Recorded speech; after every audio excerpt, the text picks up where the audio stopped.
no Brasil, a gente falando a respeito de taxa de juros, a gente falando a respeito de questões fiscais, a inflação também em níveis mais altos do que a meta estabelecida é, pelo Conselho Monetário. E no campo externo também, todos nós sabemos as questões tarifárias que envolvem o governo americano, né, as questões geopolíticas. Então, é um ambiente muito incerto. E qual uma das grandes ferramentas que a gente tem para lidar com esses momentos de incerteza é justamente a gente ter um ativo diversificado. Como a gente comentou, a gente falou muito sobre as NTNBs que nós compramos, né, na última apresentação, e eu acho que vale a pena a gente falar um pouco mais sobre outros ativos também que nós temos na nossa carteira, que nos ajudam a passar por esse período de estabilidade. Então, vou passar a palavra agora para o Emílio, que vai fazer a apresentação para nós, diretor de investimentos, relacionados aos resultados do de março. E como a Márcia comentou, depois dessa apresentação, que é uma apresentação breve, fique à vontade para fazer perguntas, comentários. A gente está aqui justamente para isso, para estar esclarecendo as dúvidas e estar muito próximo a vocês, participantes, esclarecendo um pouco mais, prestando contas, né, a respeito do trabalho que a gente tem feito aqui para garantir a sustentabilidade dos planos da Forluz. Muito obrigado. Obrigado, Leonardo. Olá a todos os participantes, né? É um prazer novamente a gente estar aqui para falar um pouquinho dos resultados, né, da Forluz. Nós vamos falar um pouquinho do resultado do mês de março, fazer um pouquinho o link do que nós conversamos no mês passado e o acumulado, né, do ano de janeiro a março. Um minutinho que eu só vou compartilhar a apresentação. Emílio, enquanto você compartilha, eu já vou até avisar aqui aos participantes que é uma dúvida comum. A gente está gravando então essa live e aí depois a gente vai disponibilizar no nosso canal do YouTube. Ok, Márcia, obrigado. Já está aparecendo aí a apresentação para vocês? Já sim. Tá, obrigado.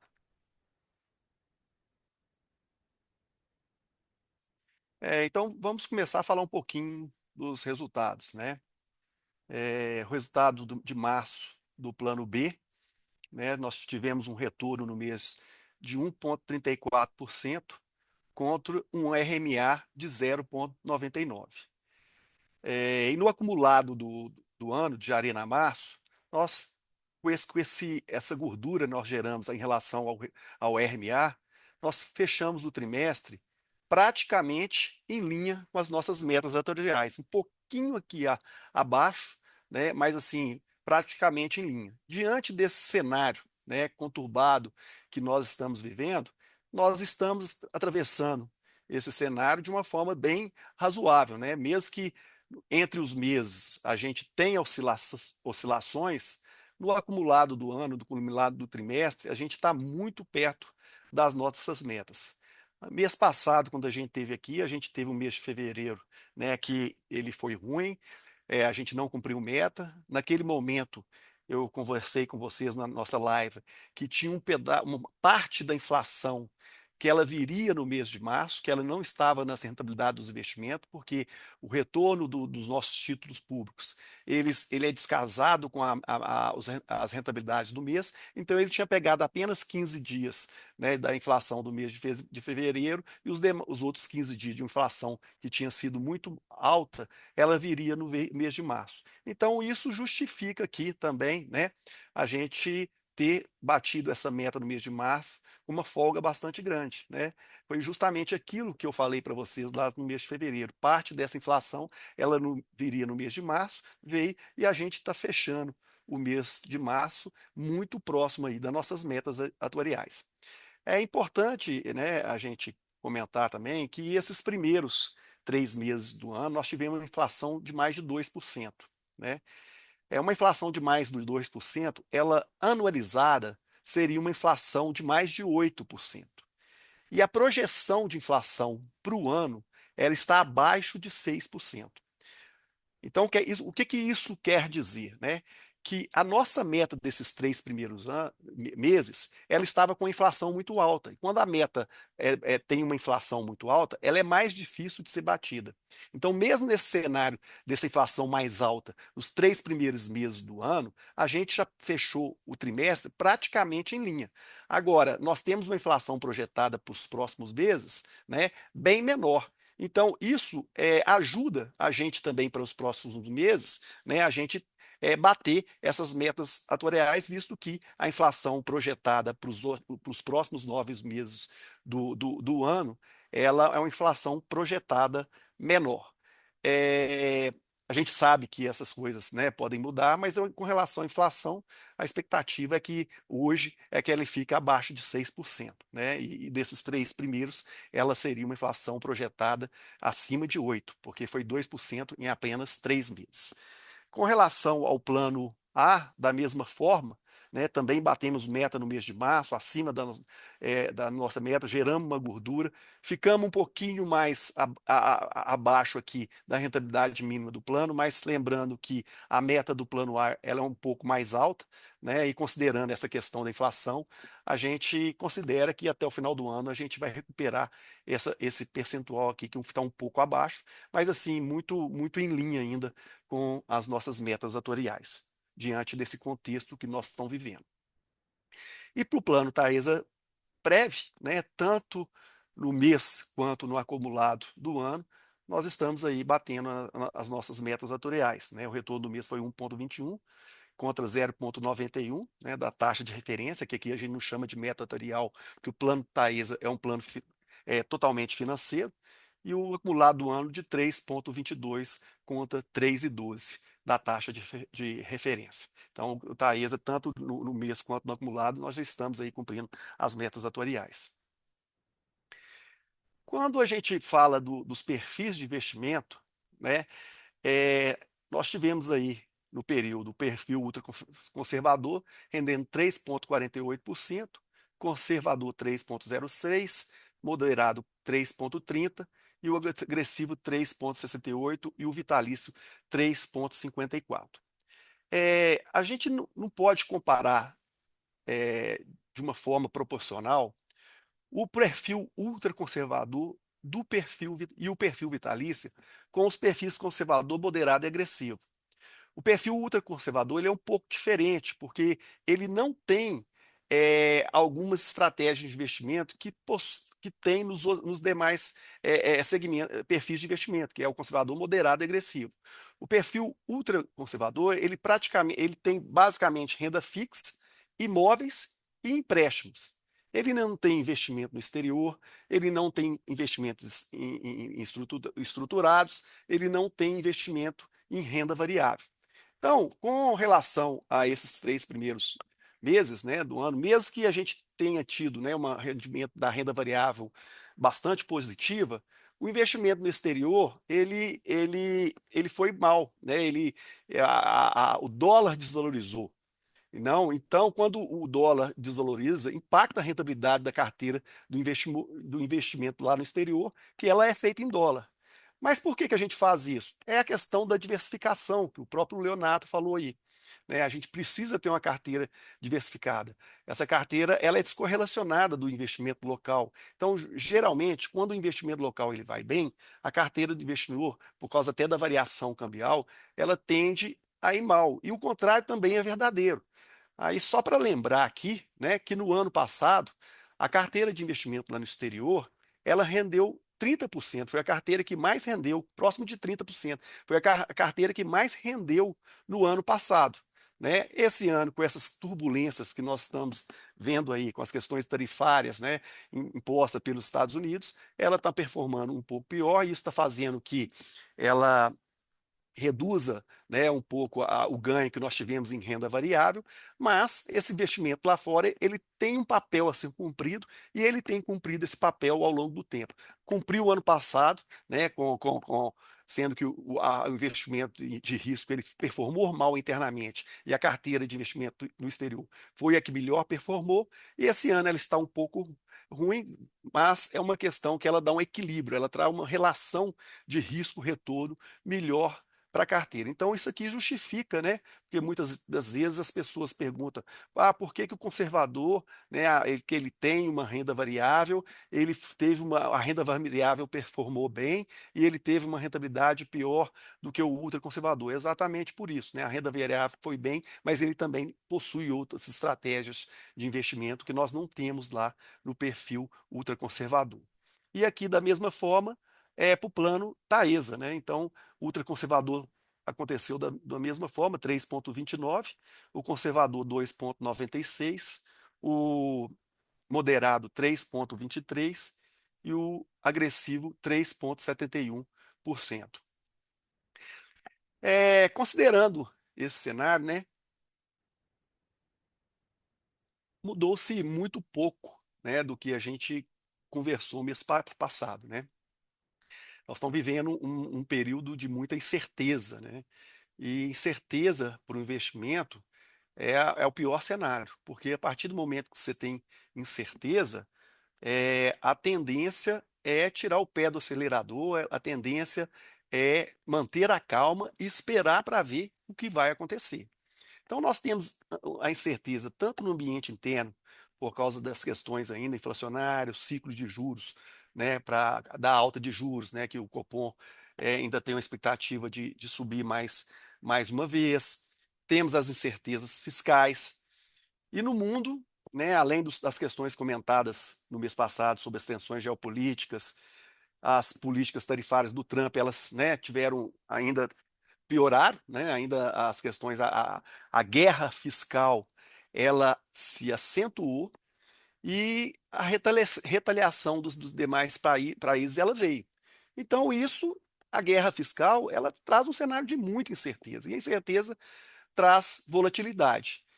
Mas a boa notícia, né, a boa notícia é que nós, no nosso papel, né, de tomar conta, né, de fazer a gestão estratégica dessa carteira, prevendo essa situação, né, lógico que a gente não tem uma bola de cristal para ver o que vai acontecer, mas no cenário de incerteza, a gente busca deixar uma carteira menos arriscada, né? E é isso que a gente está fazendo. A gente Nesse momento de estabilidade, nós até comentamos mês passado que nós reduzimos os riscos da carteira e aumentamos a nossa exposição em títulos públicos atrelados à inflação com um nível de risco muito alto, né? E com isso a gente conseguiu reduzir essa incerteza da nossa da carteira e a gente tem é, com o resultado que a gente está apresentando acumulado até o mês de março, né, a gente consegue perceber que a carteira, ela está, apesar da variação de curto prazo mensal, né, no acumulado a gente está conseguindo entregar bons resultados. Para a gente trazer aqui, né, para só mostrar para o nosso participante como é que esse cenário está volátil, como é que esse cenário está incerto, quando a gente avalia, né, o resultado mês a mês, a gente pode ver ali que no mês de janeiro, o Ibovespa, né, que é o principal índice de ações do mercado brasileiro, ele subiu quase 5%. No mês de fevereiro, ele caiu 3%. No mês de março, ele subiu 6%. É, no mês de abril, agora que nós estamos vivendo, com essas questões da guerra tributária estar sendo mais acirrada, já chegou a cair 5, hoje está caindo 1. Então, assim, o mercado está muito volátil, né? Tem muita incerteza sendo monitorada. No momento de incerteza, a gente tem que reduzir risco, e é isso que a gente traz para vocês, né? A gente está fazendo esse papel, né, de proteger a nossa carteira e aproveitar as oportunidades para entregar resultados que sejam coerentes com nossas metas atuariais. Então, quando a gente fala aqui, né, o que esse Forluz tem feito para navegar esse cenário conturbado, incerto e volátil, então, desde o ano passado, nós reduzimos a nossa exposição a risco, como bolsa, ativos de crédito, ativos de multimercado, compramos títulos públicos, né, aproveitando a mudança da regulação para marcar na curva, com taxas bastante expressivas, e a questão da diversificação, né, a diversificação em outras classes de ativos, né, como o exterior, que é descorrelacionado da nossa carteira. Quando a gente diversifica a carteira, no mundo dos investimentos, se fala que a única coisa de graça, né, o único almoço grátis que nós temos no mundo do investimento é a diversificação. né? Porque a gente diversificando, concentrando menos em determinados segmentos e em determinados ativos, a gente consegue proteger muito bem a nossa carteira e é isso que está acontecendo, né? A gente tem um portfólio mais estável, menos arriscado e uma relação de risco-retorno muito melhor. E é isso que a gente está fazendo, a gente está olhando para o futuro, lembrando que o nosso objetivo é entregar metas no longo, médio e longo prazo, né? E a gente vê que no mês a mês vai estar variando e vai continuar variando, enquanto o mercado, né? A gente aqui, eu já mostrei em alguns slides, em algumas apresentações anteriores, que a nossa gestão é parte importante do resultado, mas não é toda. Existe um tripé, né? A gestão nossa, o nosso trabalho, nós estamos fazendo, né? Isso aqui é uma forma que a gente está mostrando aí de reduzir e navegar nesse cenário de incerteza. Uma outra base desse tripé é ativos de qualidade, né? Para a composição dessa carteira. Isso aí nós temos também, nossos ativos são com nível de risco muito baixo, ativos de crédito high grade, títulos soberanos, né, que são garantidos ao menor nível de risco, são títulos mantidos, os títulos soberanos, os títulos do governo federal. Então, e o último tripé dessa carteira é realmente o ambiente, né, macroeconômico, geopolítico.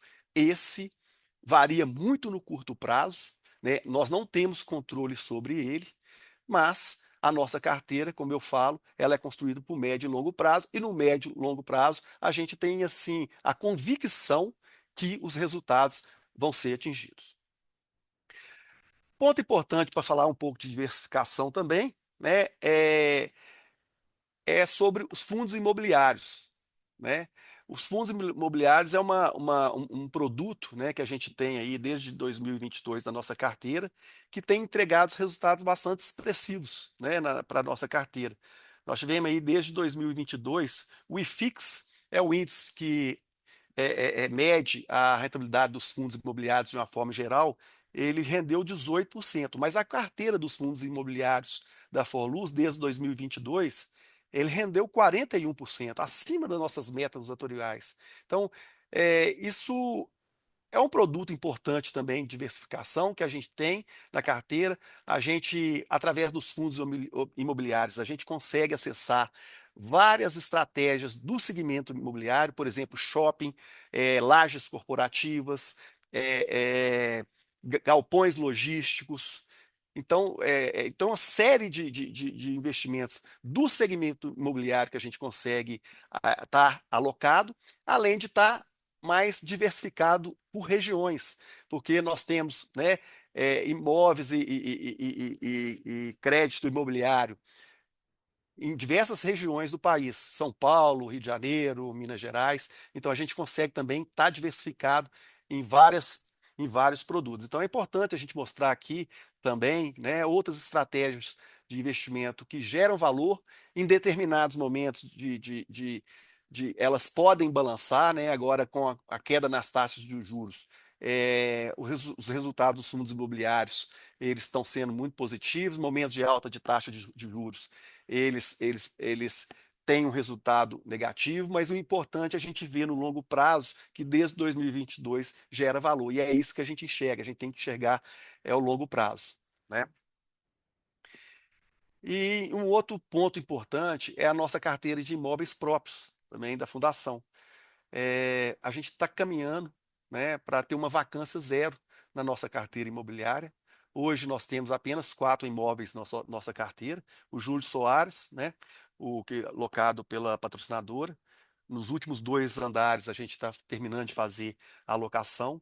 O edifício Tenco, né, que é na praça da região da, da Savassi. Também a gente só estamos com um andar vago. Edifício Aureliano, que é locado para o Banco Inter, né? E a loja locada também, 100% locado. E o edifício Bom Tempo também conseguimos finalizar 100% da locação do edifício, né? Então, nossa carteira também própria, ela com relação à alocação, está caminhando aí também para vacância zero, e esse é o nosso objetivo nosso. Importante destacar, né, que nós tivemos uma resolução 5202, que também ela eliminou a obrigatoriedade da venda dos nossos imóveis, né? A gente tinha, pela legislação anterior, vender todos os nossos imóveis até 2030, e agora a gente não está mais apertado por essa legislação. Mas mesmo assim, né, até em função do, do, do, do, da- do momento dos nossos planos e da necessidade de liquidez da nossa carteira, de dar liquidez nesses imóveis, a gente vai continuar trabalhando, né, esperando as janelas oportunas, os melhores momentos para realizar os desinvestimentos nesses imóveis. Momento de taxa de juros muito alta são janelas difíceis da gente conseguir, né, realizar essa venda. Então a gente não acredita que seja uma janela oportuna, né? Mas em momentos de que esse cenário mudar, a gente espera que isso vai mudar, né? A gente também a gente vai continuar trabalhando a venda desses imóveis. Isso aqui esses lá a gente mostra aqui, né? A rentabilidade dos títulos públicos, né, da nossa carteira, que estão marcados aí dentro dos nossos planos. E na última live que nós conversamos, né, que a gente falou que a gente teria os títulos estavam trazendo rentabilidades muito positivas, e esse slide é basicamente para a gente mostrar, né, que no plano A, por exemplo, no acumulado dos 3 meses, teve uma rentabilidade de 3,61%, no plano B 3,49% e no plano Taesa 3,74%. Então, uma rentabilidade muito alta. Mas quando a gente olha aqui a inflação, por exemplo, no mês de fevereiro, nós tivemos uma inflação de 1,31, a rentabilidade foi abaixo da inflação, 1,24, né? Justamente porque na rentabilidade do título ainda faltava 15 dias da inflação do mês de fevereiro. Quando veio em fevereiro, a inflação veio 0,55%, né? E a rentabilidade do plano veio 1,42, 1,39 e 1,48. Então, isso é só para a gente ilustrar, né, aquele ponto que a gente falou para vocês, de como a rentabilidade, né, de um mês para o outro, ela pode variar em função de inflação, em função de marcação da inflação dentro da rentabilidade dos títulos. Então, a importância de a gente ter essa visão no longo prazo. E no lado direito, aqui, esse quadro do lado direito, a gente mostra, né, a taxa média de cada um dos planos. Né? A gente tem IPCA mais 6,76 no plano A, IPCA mais 6,25 no plano B e IPCA mais 7,52 no plano Taesa. É muito acima de nossas metas atuariais, né? Que no plano A é 5,51, plano B é 5,30 e o plano Taesa nós não temos metas atuarial, mas nós temos um objetivo de 4,25. Então, é mais basicamente para a gente ilustrar, né, mostrando que esses títulos que nós compramos, nós pegamos uma oportunidade de mercado muito positiva, né, que isso aí a gente garante um resultado de longo prazo para a fundação, mesmo que no curto prazo, como a gente tem visto aí, né, o cenário macroeconômico geopolítico está fazendo variar muito, ter muita volatilidade, muita oscilação. Mas a nossa carteira está muito mais hoje estável do que ela estava antes, né, da gente fazer essa mudança para ir comprar esses títulos. Eu acho que, de uma forma geral, né, era esse o recado que eu queria passar.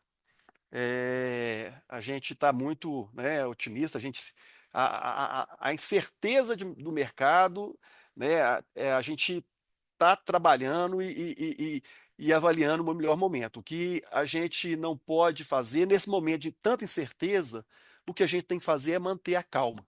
Né? A gente também não pode é, é, é, tomar atitudes precipitadas, e isso a gente não vai fazer, né? A gente tem uma gestão bastante cuidadosa com relação a esses momentos mais críticos que nós estamos vivenciando. Então, acho que o recado é esse. Estamos Maravilha. disponíveis aí para poder para as perguntas. Isso, só reforçando então aí o recado do Emílio, pessoal. Vocês já podem mandar as perguntas de vocês, então tenham um balão de perguntas e respostas aí na parte inferior da tela. Basta vocês enviarem o questionamento. E enquanto a gente aguarda aqui as perguntas dos participantes, eu acho que é interessante ressaltar que o Emílio trouxe muitas informações para a gente, complementares, mas muito do que ele traz também tem, né, Emílio, no nosso boletim mensal de rentabilidade. Então, muito dessas explicações, dessas reflexões aí da equipe de investimentos, vocês encontram no boletim que a gente publica mensalmente no portal Forluz. Então, quero convidar o pessoal mais uma vez a acompanharem a publicação dos boletins todos os meses, junto com a rentabilidade. E se vocês quiserem consultar posteriormente, é só ir no menu rentabilidade de cada plano. Lembrando que o nosso portal é www.forluz.org.br. Acho que é sempre interessante lembrar se quiser revisitar aí esses dados, né? É importante isso que você falou, Márcia, porque esse boletim mensal, a gente prepara, a equipe toda de investimento, prepara esse boletim com muito carinho para vocês, participantes, né?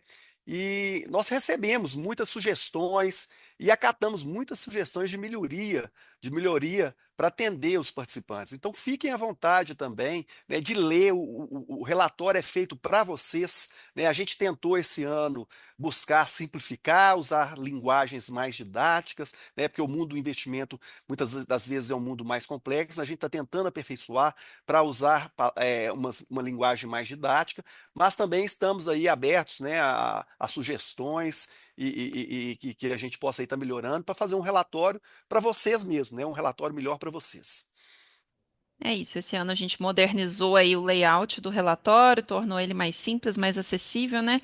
A ideia é realmente oferecer informações que o pessoal consiga absorver e entender os principais acontecimentos que impactaram aí os resultados dos investimentos, como o Emílio pontuou. A gente está aqui esperando ainda as perguntas, dando mais um minutinho, mas até o momento a gente não recebeu nenhuma pergunta, então eu quero deixar aberto se o Emílio, o Leonardo ou o João e a Thaís quiserem fazer mais alguma ponderação. Caso negativo, a gente vai caminhando aqui para o encerramento. Márcia, só fazer um agradecimento a todos os participantes. Igual você comentou, no nosso relatório a gente tem todas as informações e eu acho que a mensagem é a Forluz ela está preparada para lidar com esse momento de instabilidade, né? O nosso time de gestão de investimentos se reúne toda semana para discutir cenário.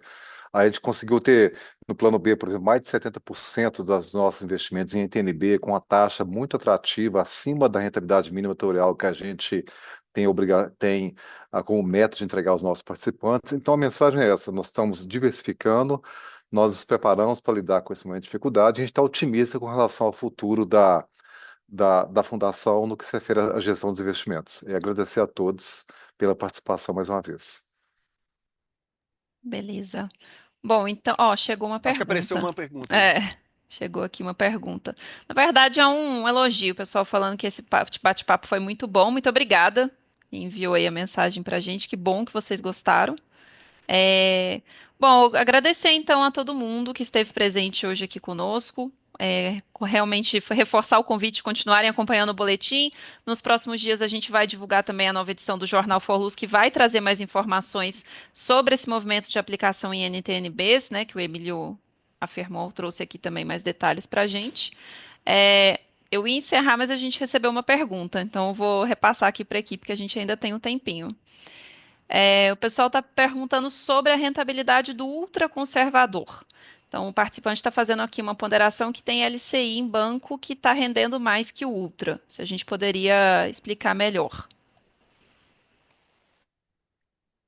Tá aí, você pode comentar essa pergunta, por favor? Posso sim. Como já foi dito, né, o nosso perfil ultraconservador, ele tem investimentos em renda fixa, imóveis e empréstimos. Então, é um misto de tudo isso que faz com que a gente apure a rentabilidade, peso versus rentabilidade de cada segmento. Quando a gente avalia só a foto, olhando que a taxa de juros, a taxa básica de juros, que é a Selic no mercado está muito alta, esses fundos eles podem apresentar uma boa rentabilidade durante uma janela curta. O plano de previdência ele tem o objetivo de entregar rentabilidade real no longo prazo. Então, se você observa uma janela mais longa, as nossas rentabilidades são muito maiores do que a entrega de LCI no mês. Então, observando só a foto nesse momento, pode ser que em algum mês seja maior, mas quando você observa um período mais longo, os planos da Forluz entregam mais do que uma LCI. Beleza. Mais alguma pergunta, pessoal? Acho que eu vou dar só mais um minutinho aqui, porque de repente o pessoal ainda tem alguma pergunta aí para emendar. Mas alguém tem algum questionamento? A gente recebeu aqui uma pergunta de um participante, na verdade abordando a questão de regime progressivo e regressivo, perguntando se esse ponto vai ser abordado hoje.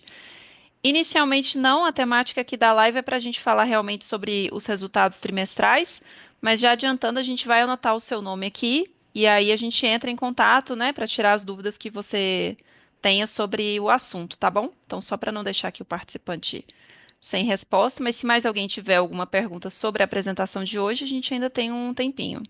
Márcia, sobre esse assunto, a gente vai soltar amanhã, deve soltar amanhã um comunicado para todos os participantes. Fiquem é, atentos que nós soltaremos um comunicado com maiores explicações sobre esse assunto. Maravilha. Obrigada, Léo, pela informação. A gente também recebeu aqui mais uma pergunta. Na verdade, é uma questão mais de. O participante está fazendo uma reflexão aqui sobre a questão da rentabilidade do empréstimo ser boa e se, como está atrelado ao ultraconservador, por que que não pode melhorar a possibilidade de empréstimos aos participantes? Talvez aqui seja alguma questão de condição ou de uma condição diferenciada.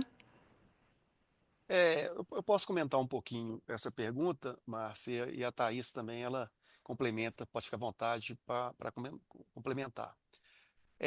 A gente já entende que a carteira de empréstimo da Forluz, ela já tem uma condição muito diferenciada, né?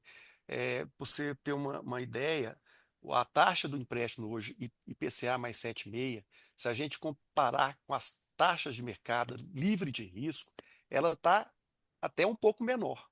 Se a gente tivesse, né, nesse momento, ela está até um pouco menor. E a gente não consegue no mercado, a gente pode pesquisar aí, que não existe uma taxa de juros para o participante numa condição igual é a taxa da Forluz.